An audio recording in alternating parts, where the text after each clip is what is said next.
Dr. John Thomas, Brother John Thomas, as we know him, and we traced his life from the time when he emigrated to America, and he realised in that very perilous voyage when he thought he was going to lose his life, that he had no real idea what would happen to him if he in fact died. He didn't really have a clear understanding of that. Even though he'd been raised in a godly family, he was very unclear about that. And so he made a covenant with himself and with God at that time that he would not rest until he had discovered what the Bible actually had to say about that, and of course all of the things that are associated with it.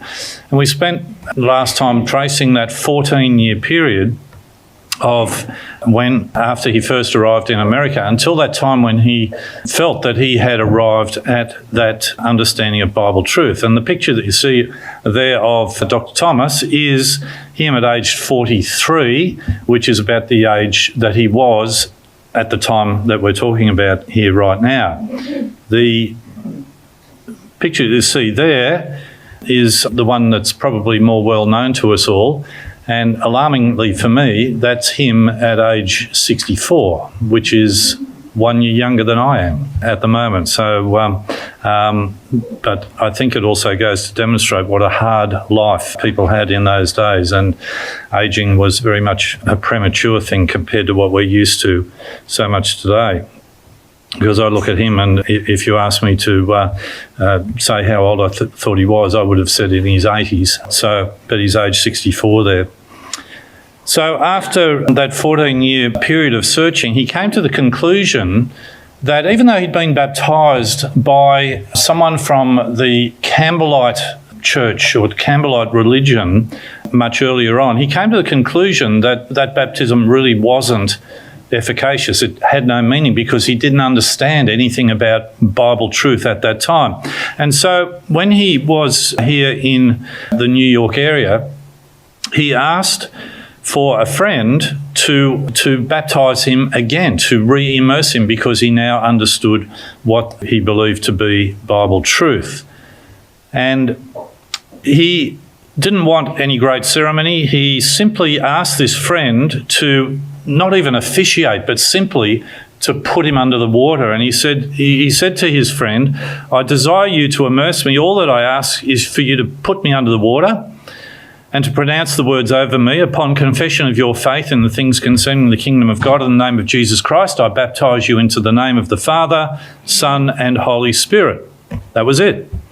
"I don't ask you for any prayer or any ceremony. All that is necessary I will do for myself, except the mechanical part of putting me under the water and your utterance of these words." And with that understanding, the doctor's friend did immerse him. He hadn't asked his friend to do this re-immersion on the supposition that that friend could add anything to its efficacy to make it any more powerful, because it was a covenant between God and between John Thomas and his God.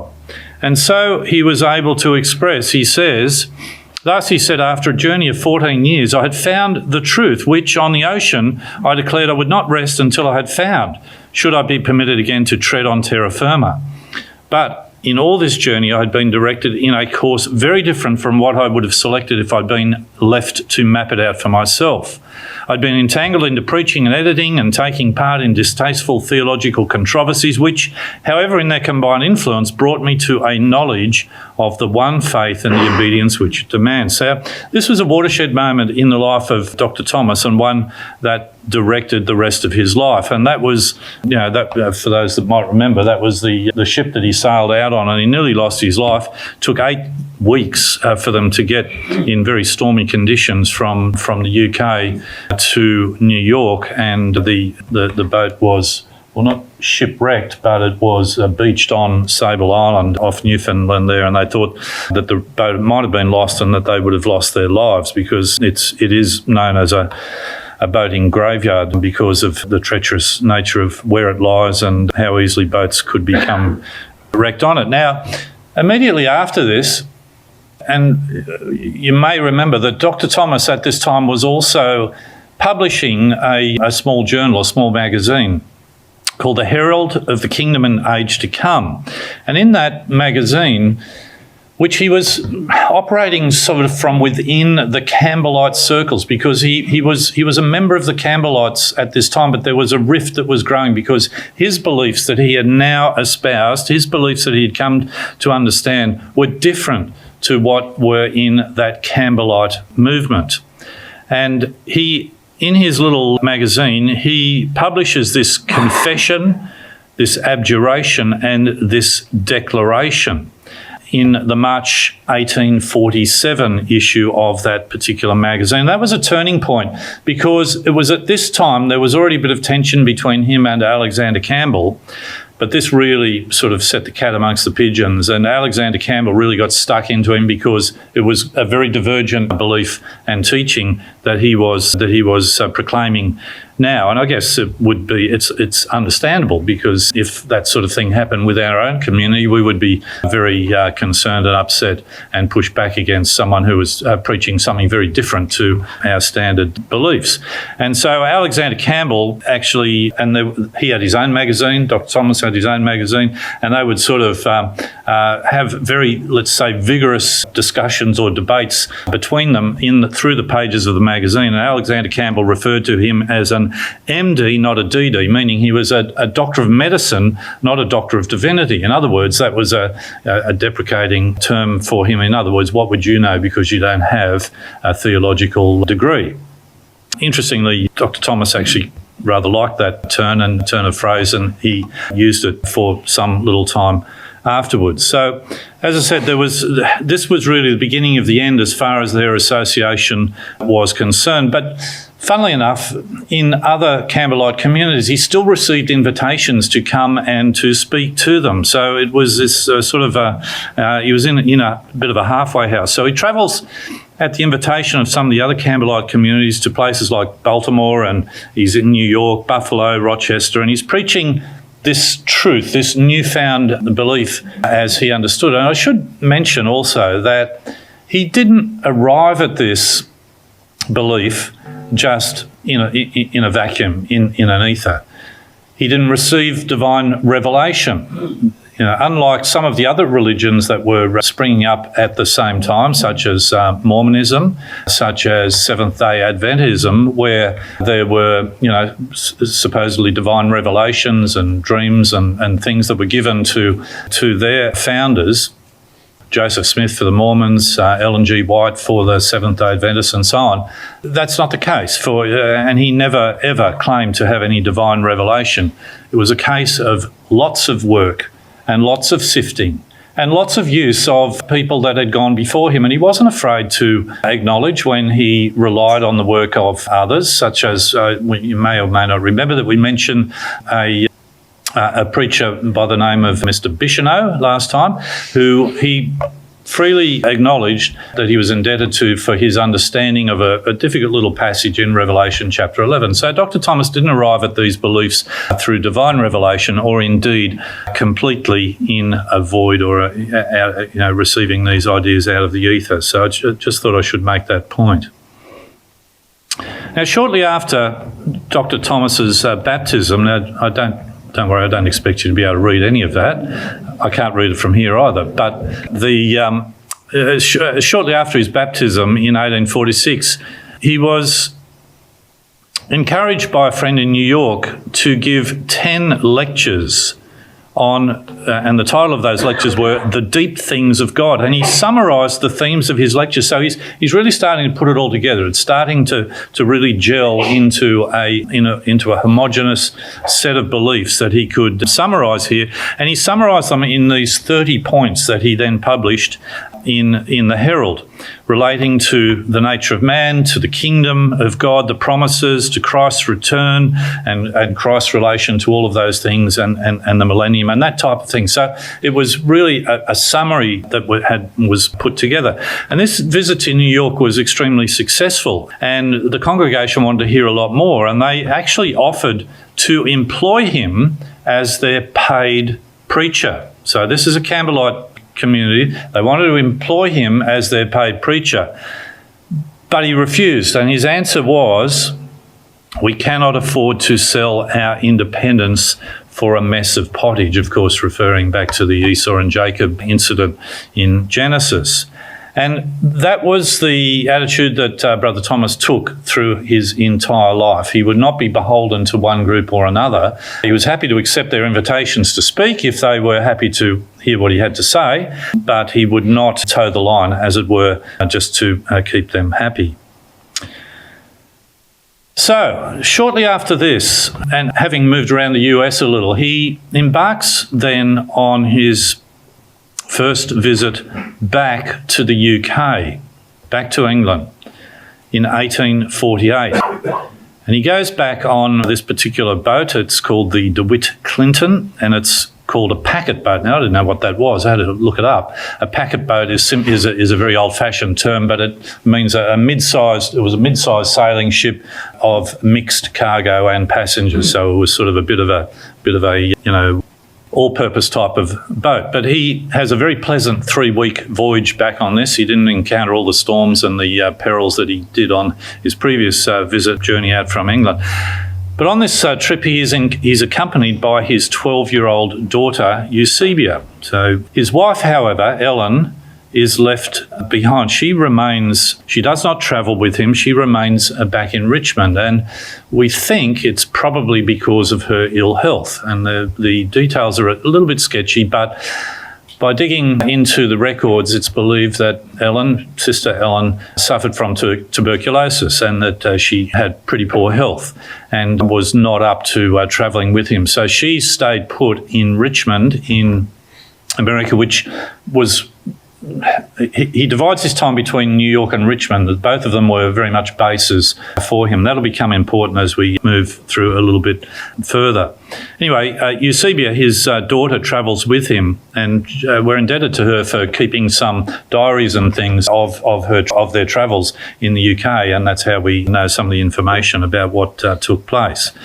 Anyway, so off they go to the UK. Now, there's a bit of detail which you won't be able to see either, but the reason that I put it there is because it just shows, it's a summary of the extensiveness of the travels and the work that he did in his time in the UK. Now, there's a couple of important things there that I've highlighted.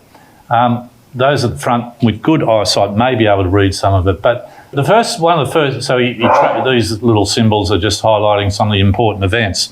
So he travels obviously by the boat. When he arrives, he is given an invitation by the Millerites, this William Miller, and we'll come back to him in a moment, but this is another group, a little bit like the Campbellites, but different. And there's a reason that he gets a warm welcome from them, but he does some talks in these Millerite congregations. He also, at the end of that year, in the beginning of 1849, we've got the desk and the writing implements there because that's when he sat down to write Elpis Israel. This over here shows that this is when Robert Roberts heard him for the first time as a 10-year-old, and then towards the end of the year, he sits down yet again and rewrites and re-edits Elpis Israel. And we'll just go through a few of those details there now. First of all, when Robert Roberts first heard him, he was a 10-year-old. He doesn't remember much about it, but what he was very impressed with was his beard. He said, one thing that interested me was the speaker's beard, which was a novelty in those days. So he found that fascinating. He did fall asleep, remembers nothing of the lecture. But interestingly, this is a 10-year-old Robert Roberts. Robert Roberts was baptised at age 14. So within those few years, he had developed tremendously. And within a very short time after that, Robert Roberts wrote Bible Reading Companion, which is still widely used by Christadelphians right around the world today. So, interestingly, even though Dr. Thomas had this major rift with the Campbellites, he's given invitations to speak, and he'd actually arrived in the UK with letters of introduction from the Campbellites, in other words, sort of vouching for his character, and so he's given an opportunity to speak in some of those Campbellite congregations, but also he finds an opening in the Millerite congregations. Now, just a tiny bit of background, because this is quite important. There was this Baptist preacher by the name of William Miller, and he was, as I said, he was part of the Baptist group, but he was particularly interested in Bible prophecy. And he had arrived at a conclusion that Jesus Christ would return to the earth in 1844. So 4 years before Dr. Thomas has arrived there in the UK.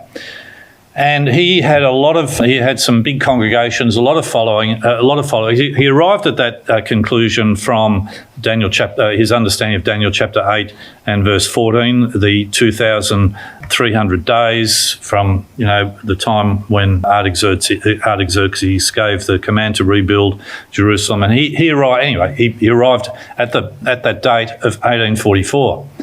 Well, of course, that date came and went, and there was huge amount of disappointment amongst his congregation, because it didn't happen as he had said. And in fact, the whole event is called the Great Disappointment. That was what it's referred to in their history.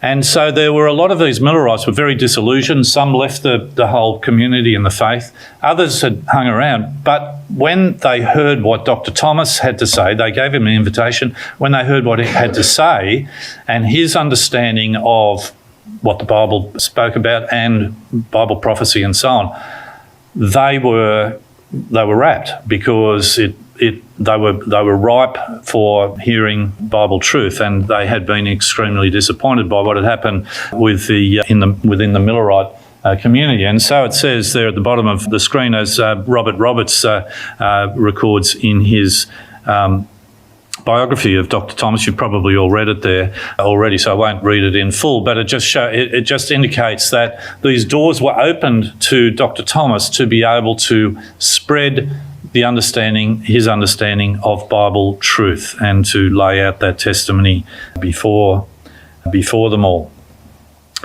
So, as part of this Millerite invitation, he goes to Nottingham, and he speaks to a Millerite congregation there, and so impressed were they that indeed 30 of the members of that Millerite congregation left and formed the first Christadelphian ecclesia. Now, it wasn't called Christadelphian.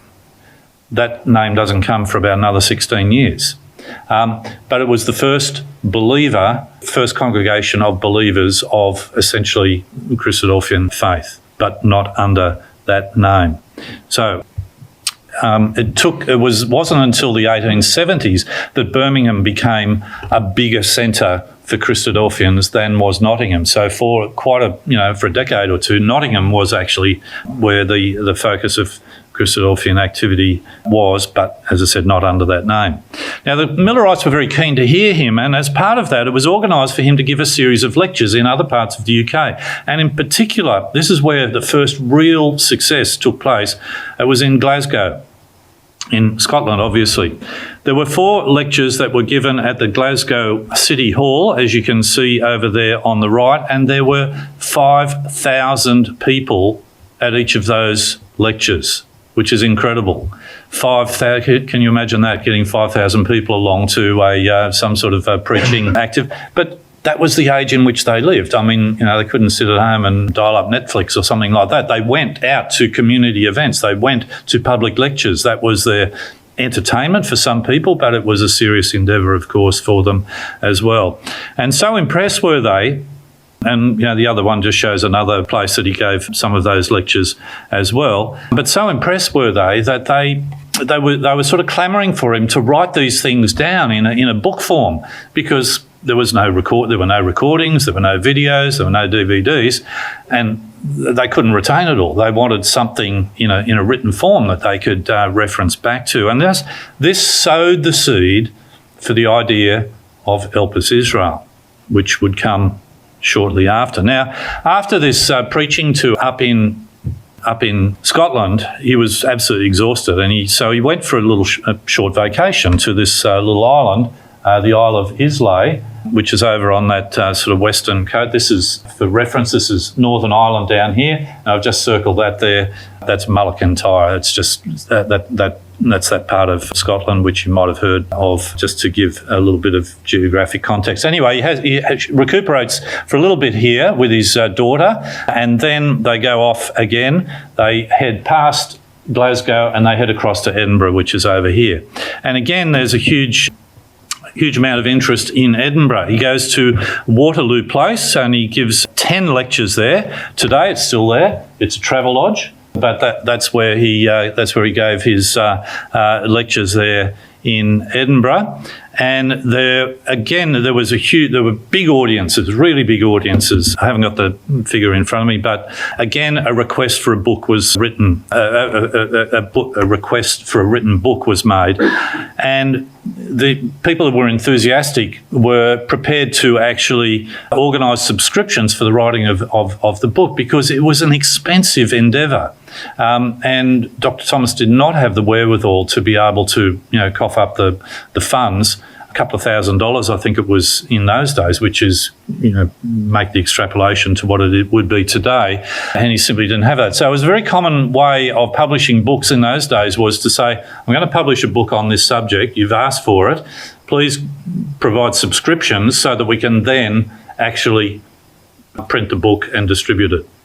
And so after those two significant events in Scotland, in Glasgow and in Edinburgh, and with a lot of interest being shown, he'd sort of made a promise to them that he was going to write it all down. So he does that. He heads back to London and he stays with his brother in the flesh, in London, who was in a place called Brudenell Place in just not too far from the centre of London. Henry Thomas, his brother, interestingly, Henry Thomas wasn't interested in his brother's religious affairs, but he was the secretary of the fledgling RSPCA. So Henry Thomas was one of the early founders of the RSPCA.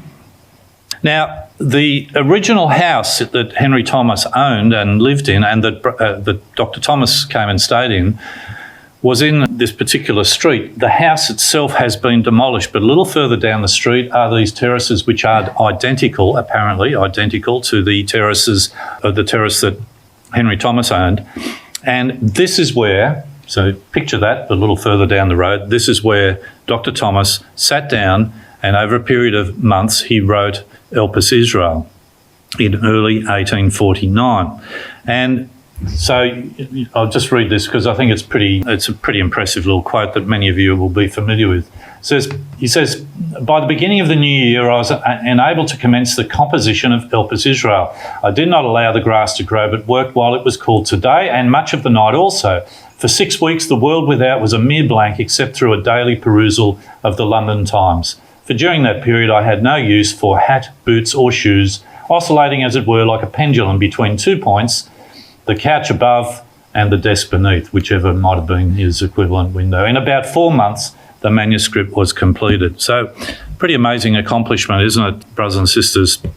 Because remember that he had no intention of staying as long as he did in the UK. When he went to the UK, he was only intending to stay for a couple of months, because he actually had an appointment to be back in America to deliver anatomy lectures at one of the universities back in America. But he actually stayed in the UK for 2.5 years. So the poor anatomy students were, probably sitting there very patiently waiting for their tutor to arrive for a long period of time. I'm not sure how that all worked out. And I did have my copy of Elpis Israel. I was going to pick it up and just show it, but I managed to leave it on my desk as I walked out there this afternoon, but I'm sure you're all familiar with it. But the book, as we said, was funded by some subscriptions of some of these people that had heard his lectures. And of course, Elpis Israel is still published today. And it is the seminal work of Dr. Thomas. He obviously published many other works as well, but it is the work which I highly encourage for our young people, if you haven't read it, to read. Yes, the language is a little old-fashioned, and you might be reaching for your dictionary from time to time, but that's not a bad thing either. But it's a wonderful foundation work that we are extremely indebted to him. But that was the background of how it came about. And so he said as a result of this, many groups were established in Britain, and according to Dr. Thomas, many who were filled with bitterness against me are now among my best and firmest friends. And so the writing of Elpis Israel helped to establish his understanding in a written form, obviously, that people could reference rather than just relying on your memory from a lecture that you had heard a week or a month or a year ago or whatever. And so that was an important thing as far as the establishment of Christadelphian communities. Again, I say, not under that name yet. Now, while Elpis Israel was being printed, because it took some time, Dr. Thomas went on a further preaching tour of the UK. And he goes further up into Scotland and he speaks at this public hall in Aberdeen. Still there. Today it is a bar.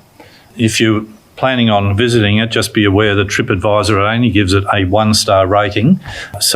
But this is where the young Robert Roberts heard Dr. Thomas speak for the first time, and where he was most impressed by his black hair and his very bushy beard. But as we said, he fell asleep during the 2-hour lecture, and that was a pretty common length of public lecture or talk in those days, a couple of hours.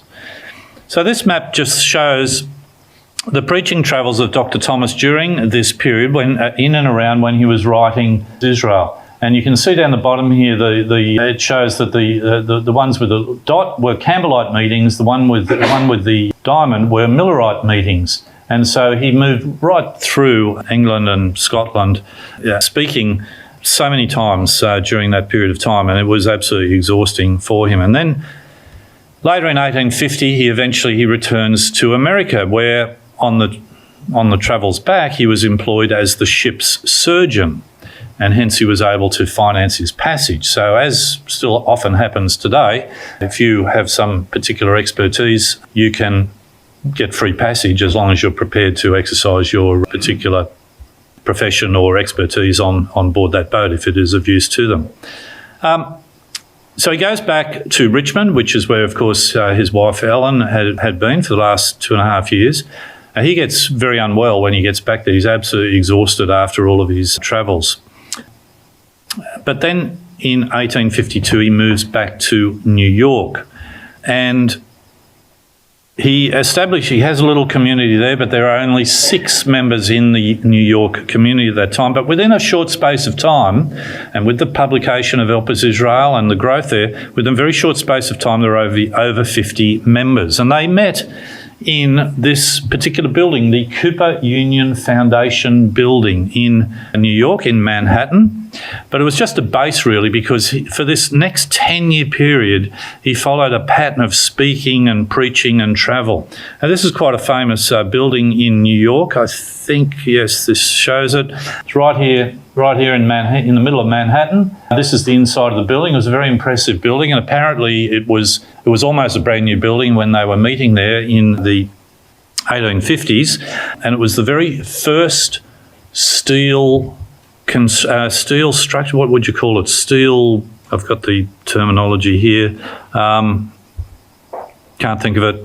Anyway, steel construction within the brick facade, and apparently that was pretty amazing piece of engineering for its time. Here we go. Steel frame. Why was I struggling to find the word frame? Steel frame building.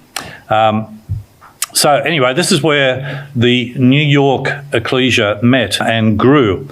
And this is where the first constitution of a Christadelphian, again, not that name, but this is where Dr. Thomas realised that now with this growing community, it needed some sort of formal structure.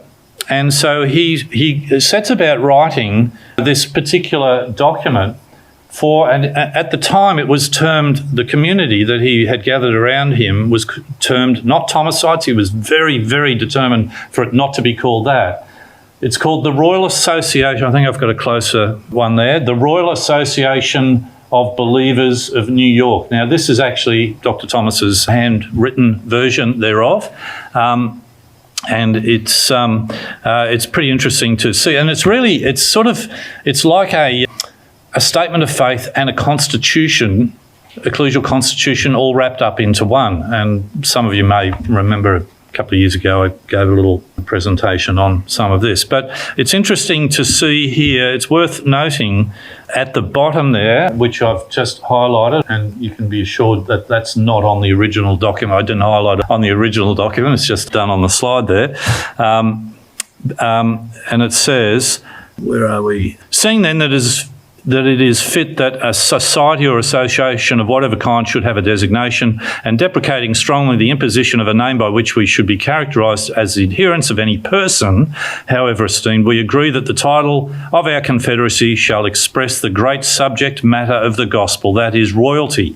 Our decision, therefore, is that our ecclesiastical union shall be entitled the Royal Association of Believers of New York. Now, that's nothing to do with British royalty or anything like that, but rather divine royalty. That's what he makes very clear in this document.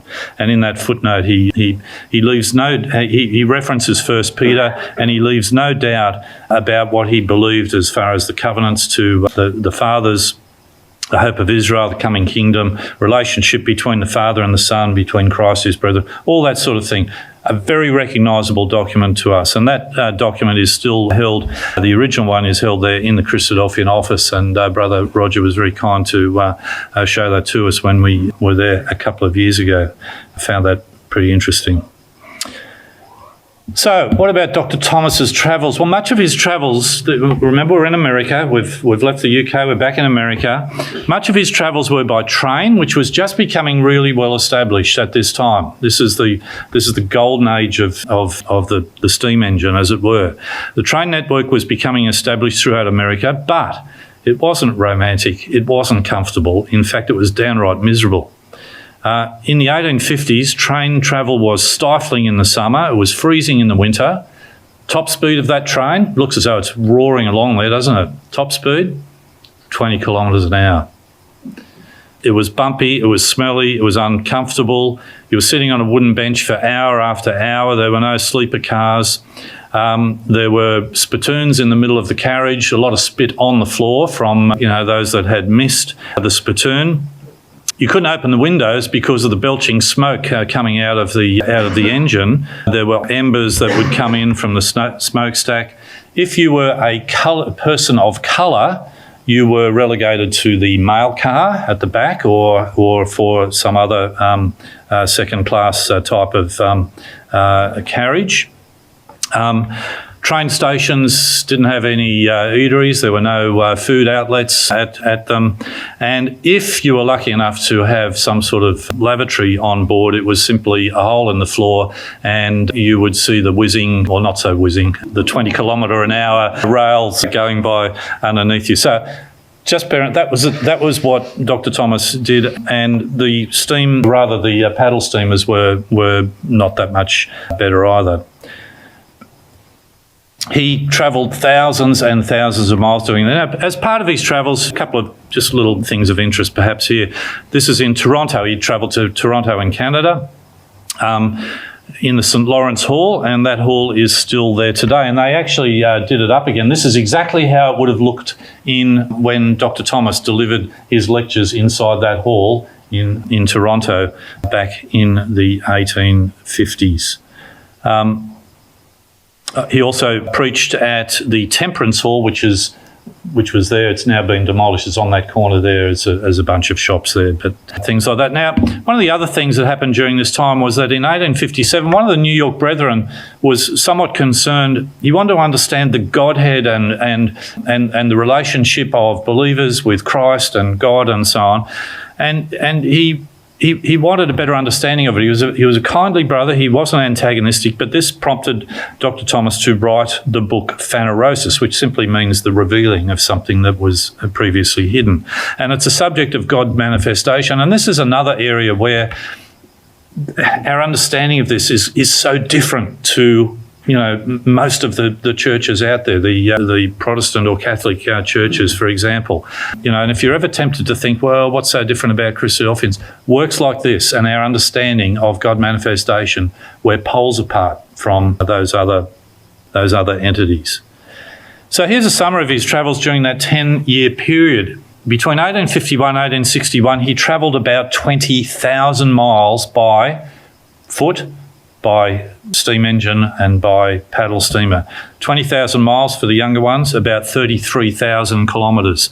It's about 8 trips or 4 return trips between Sydney and Perth during that 10-year period under those incredibly difficult conditions. And while he did that, he still edited his magazine, The Herald of the Future Age, and he managed to write extensively as well. And that writing included none other than the research and publication of the first volume of Eureka. The cost was a couple of $1,000, again, well beyond his ability to be able to cover that.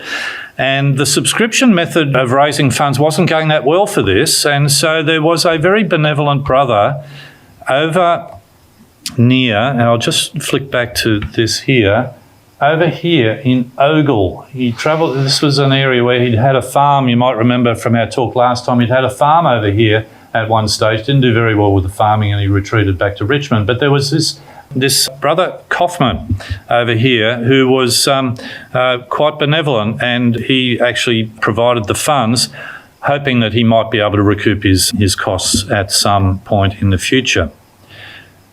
Just remember that name. Right at this time, right at this very moment, there was a huge event that was exploding onto the American landscape, the American Civil War. And we're just going to spend the last little bit of our talk tonight in the context of the American Civil War. And that's very important because this shapes the way that the Christadelphian community actually came into being. And this shaped the travels and the work of Dr. Thomas over the coming years. Now, if you don't know much about the American Civil War, if we were in America and we'd gone through the schooling system, you'd know all about it. We don't tend to learn much about it here in Australia. Suffice it to say that it was essentially a war, obviously a civil war, between the northern and the southern parts of America, and it was essentially a war over slavery. The southern states wanted to keep and reinstate the idea of slavery. The northern states wanted it eliminated. I have a 1-minute overview of the American Civil War here, just to bring us all up to speed. Hopefully it works, Nate. If it doesn't, it's not a huge problem. Well, 1 minute and 8 seconds. The guy speaks very fast, so you've got to listen really carefully. And so here's 5 years of American Civil War in 1 minute. He speaks really fast, and there's a prize, an undetermined prize, for those who pick up. There is one glaring error in the video, which you might be able to identify. So watch and listen carefully. See how we go.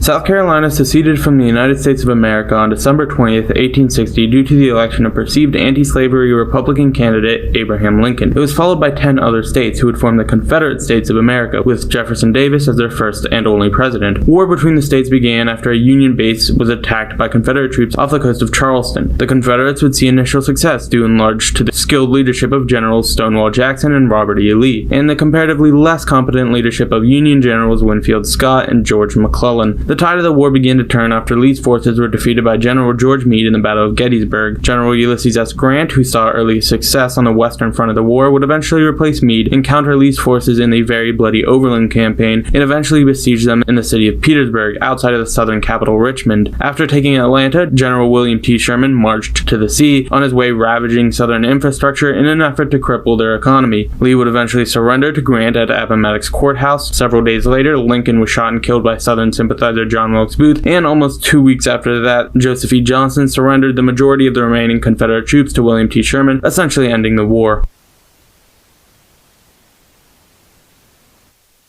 Yes, the error was just right at the end there. They'd put 1965 rather than 1865 as the date. So well spotted for those that did.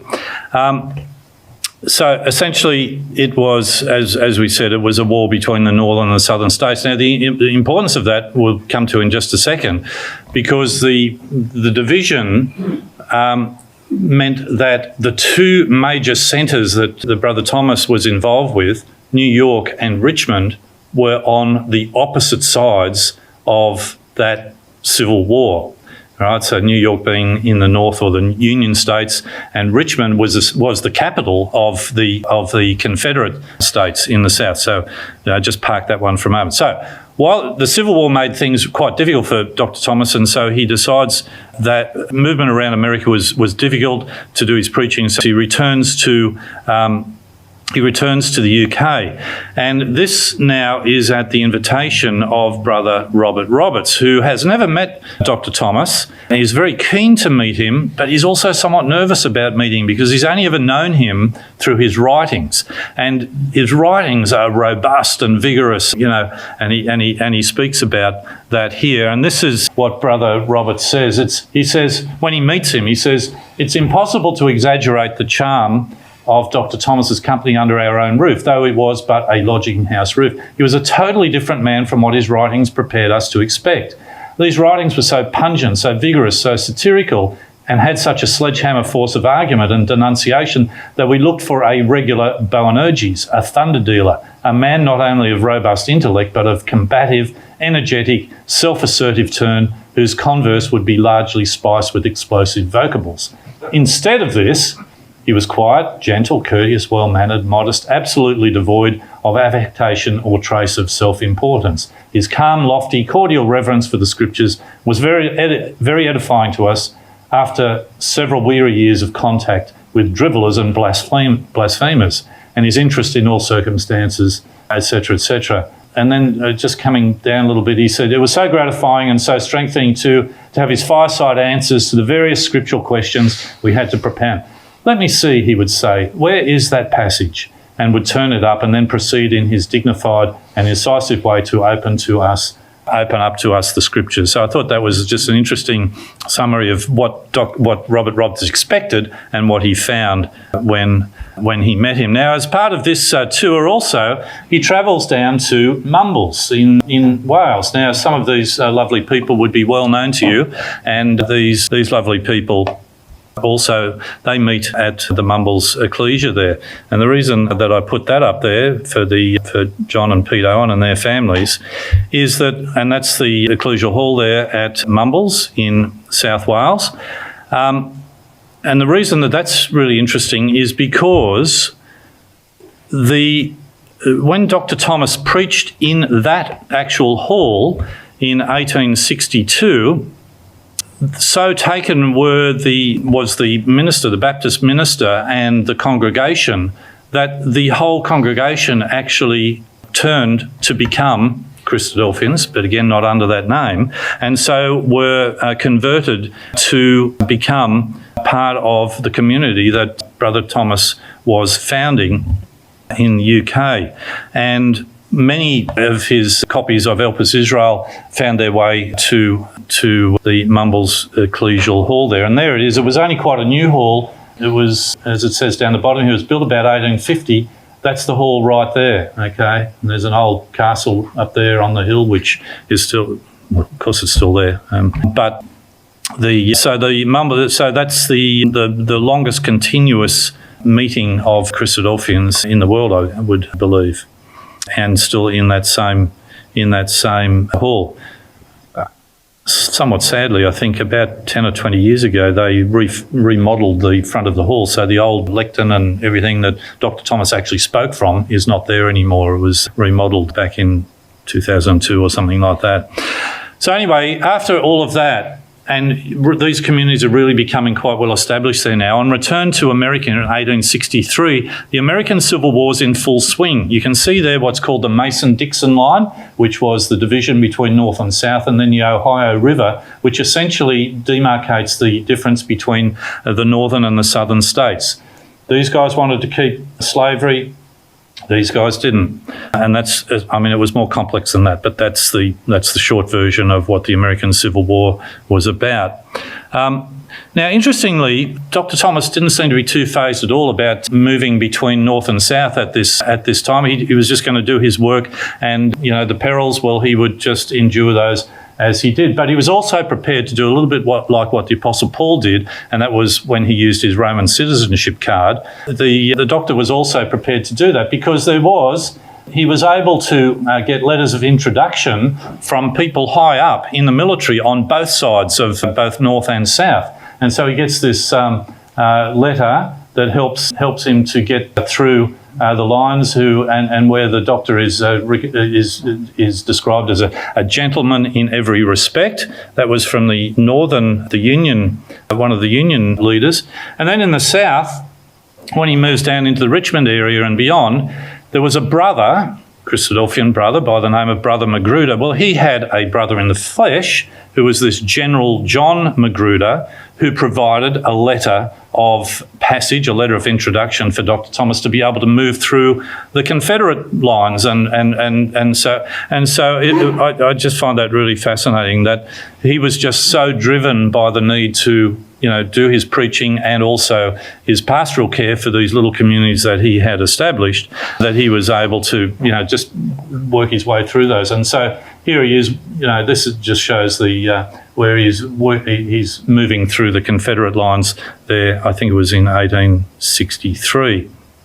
He wasn't going to allow the Civil War to interfere with his preaching on this occasion. Now, this is where we come back to Ogle, and we're almost there. We're almost done. And this is where we find out who was the first Christadelphian. He comes back to this Ogle County because there was a very faithful brother there by the name of Brother Samuel Kaufman. We mentioned him briefly before.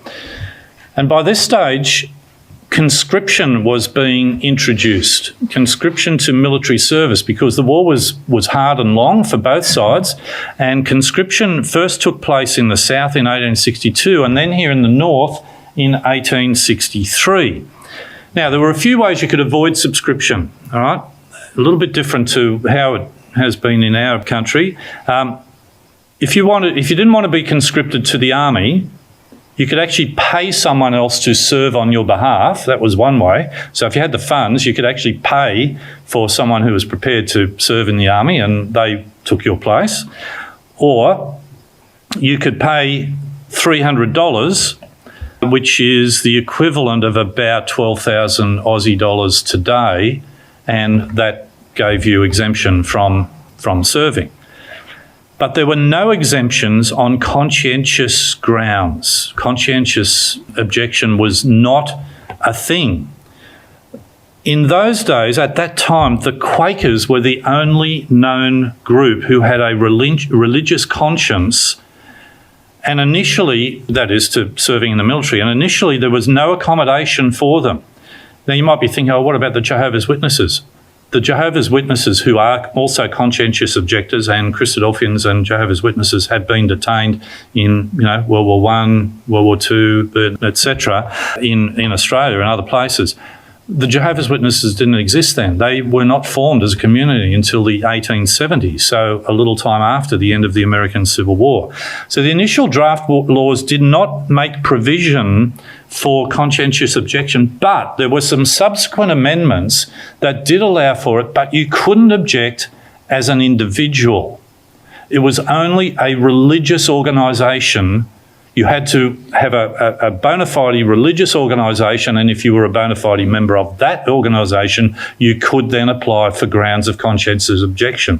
So an individual simply couldn't do that.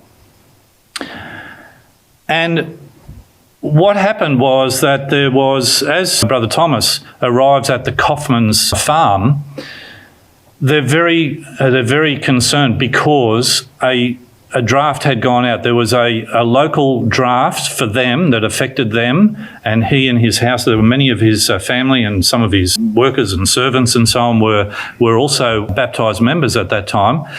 But there was a deadline coming up just in a couple of weeks' time, the 19th of September. Now, that might not mean much to you, but do remember it, because the 19th of September is also Jack York's birthday. Right, so the 19th of September, 1863, there was a crisis that was hitting the community there, and they didn't know what to do. They had already formed, Dr. Thomas and the similar believers had already formed the very well-founded conviction that service in the military simply was not something that servants of Christ could do.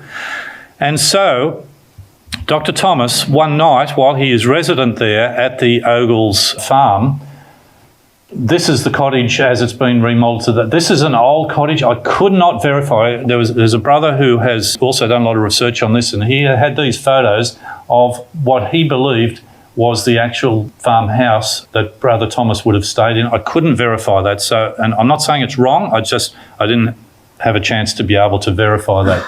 But this is verified on that same property by Brother Reg Carr, who's also done a lot of work on this subject. But nevertheless, on this property, Dr. Thomas, he says, one night he goes up into his room and he sits down to work out, well, what's he going to do about this? He needs to come up with a name for a community.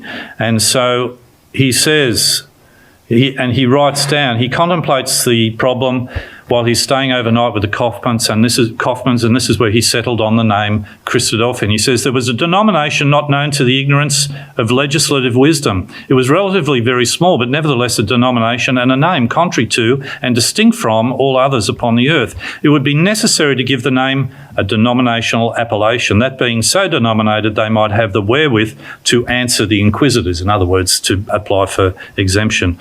I did not know a better denomination that would be given to such a class of believers than brethren in Christ.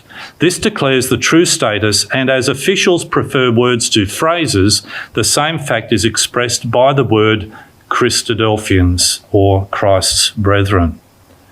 And so Brother Thomas then went on, after he had made that decision, he went on to actually write a certificate which said, in part, this is to certify that S.W. Kaufman and the names of the 10 male members in full here and others constitute a religious association nominated herein for the sake of distinguishing them from all other names and denominations, brethren in Christ, or in one word, Christadelphians.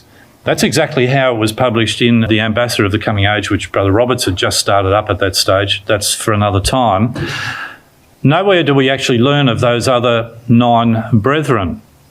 We do know of Brother Samuel Kaufman, and that is his tombstone there on the Kaufman property there, which can still be visited today. And so I argue that Brother Samuel Kaufman is the first Christadelphian because he was the first one so named for the authorities in the US because of the American Civil War. This is the pin shows where the Kaufman property is, and in fact, if you are inclined so to do, if you're ever in that part of the US, you can still visit that cemetery. Notice that it's called Kaufman Road there, and this is a public cemetery, even though it's private farmland all around. Here's the public cemetery. We go in, and if you look very closely up there, you can see an American flag. And there are the tombstones there. So if you ever want to visit what I would consider to be the very first Christadelphian so named, there he is buried there. Interesting, Brother Thomas also expected that he would be buried there because he said it was the only piece of virgin Mother Earth available for such purposes without the intervention of the soul merchants of the apostasy, to use Brother Robert's words. That's where Brother Thomas also expected to be buried. He was not buried there. He's buried in New York in Greenwood Cemetery. And so that just shows a little bit of that detail. So we haven't quite finished reviewing the life and works of Brother Thomas, nor have we talked much about Brother Robert Roberts. That's going to have to wait for another time. But what we have seen is the development of Dr. Thomas's understanding of Bible truth. We've seen him empowered by the so-called preaching imperative, which we need to adopt as well.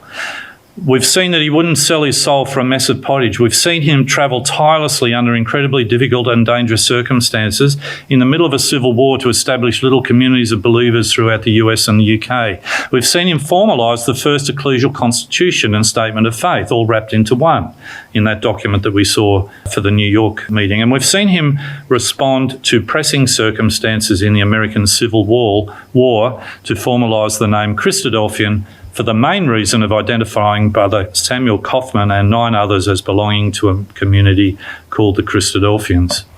And this is where Brother Thomas is actually buried. And if we ever have another opportunity to do something similar, we'll move through the rest of his life and also Brother Robert's life. But I just thought I would show you the inscription on Brother Thomas's headstone here is this, and I think it's a good way for us to finish tonight. Here lies in brief repose, waiting the return of the Lord from heaven, John Thomas, MD, author of Elpis Israel, Eureka, Anastasis, etc. In his works and lectures, he demonstrated the unscriptural character of popular Christianity and brought to light anew the long-lost faith of the apostles. During a busy lifetime by mouth and pen, he contended earnestly for the faith once delivered to the saints, and at his death left behind him, as the result of his labours, a body of people in different parts of the world known as the Christadelphians to continue the work begun. He fully expected that would have been on the Kaufman's property. He wasn't expecting that it would be in New York, but I think it's a beautiful summary of what we've considered. So I hope you found that interesting, and maybe one day we'll continue on the rest of his life and Brother Robert Roberts. Thank you.